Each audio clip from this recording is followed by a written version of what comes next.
Scary Movie, also known as Scary Movie 6. This would be a spoiler review. Not there's a lot of spoilers in a movie like this, but at least I could talk about, you know, some stuff that would be considered spoilers. I have a review over at soundedbettermyhead.com. Shouldn't be any spoilers in there. Again, not that there's a lot of spoilers for this movie anyways, but I ended up giving this a 2 out of 5. It was fairly mediocre. The only thing that helped it was that I really liked the first Scary Movie and the second one to a degree, but especially the first one. So you got most of the cast back and those characters. So there's a lot of goodwill towards, okay, I like these characters. I like what the filmmakers did originally. So the stuff that I'm willing to sit through that I might not be if this was like a brand new cast, which is kind of what starts happening with Scary Movie 3 and 4 and 5, which I never even seen 5. But just most of the jokes don't land. Like I said, there's definitely some that I like. Some are character related. And again, I like these characters, so that helps. But overall, it's a bit flat.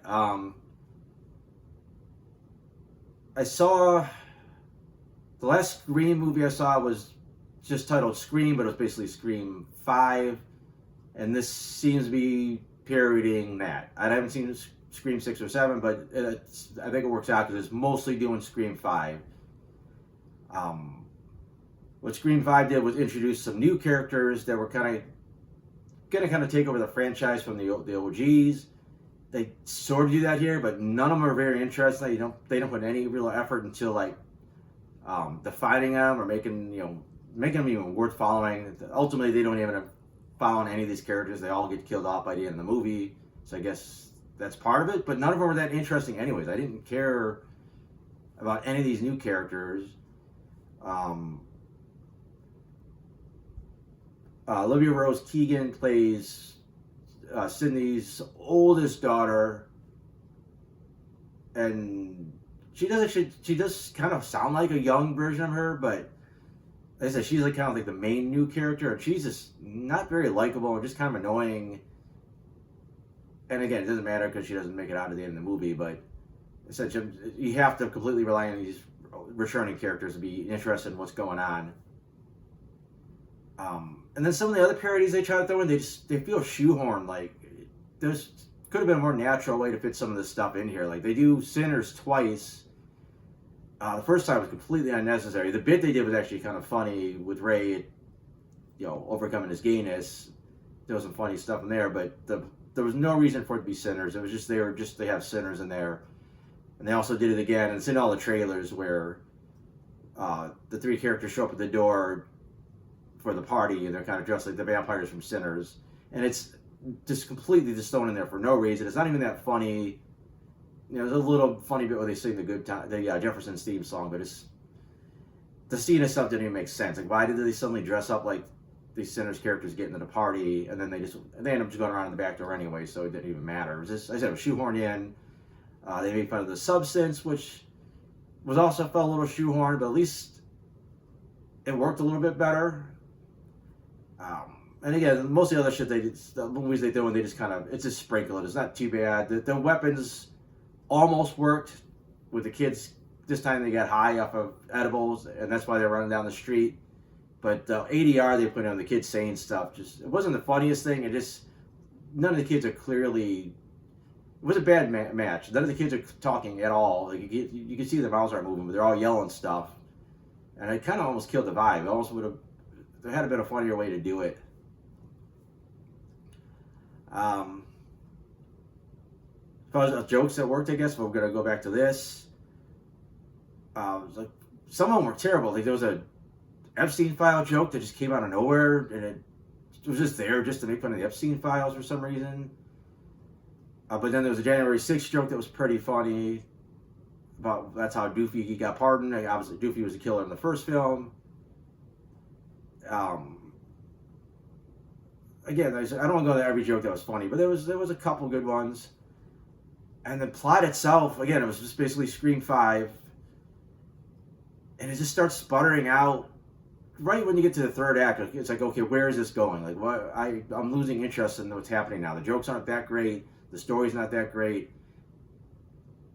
And basically just turns into like a rehash of the first scary movie, the ending of that one with, how they reveal the killers and how it's then there's other killers, and they go really over the top with it, which is kind of funny because it's like, no, actually this is the killer, no, these are the killers. But the end was just kind of cheesy, where basically all the OG characters said, you know what, screw it, and they kill off all the new characters and burn the house down. I mean, some people might think that was a pretty funny ending, but I thought it was just wasn't very satisfactory. It didn't really satisfy me at all. The first scary movie, they did the Usual Suspects spoof, and that was hilarious. So I think that was a great way to end that one. This one is just kind of like, okay, whatever. They killed them all. This got real meta. Everything was like just meta jokes about what these characters are doing, but they were actually the actors. Just didn't really work for me.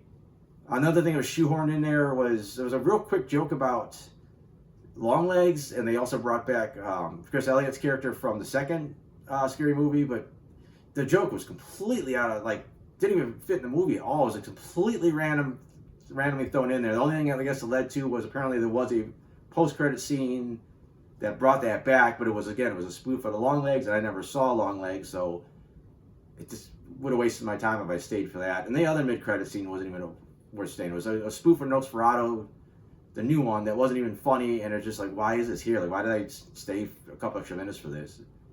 Could have just been worked in the movie somewhere. Like the first one did the Amistad 2 joke, and not only was that kind of funny, but it was in the movie, and they found a way to work it. Because this one also does a spoof on the Michael Jackson movie, except it's Jermaine. It's actually probably one of the funniest jokes in the movie, in my opinion. But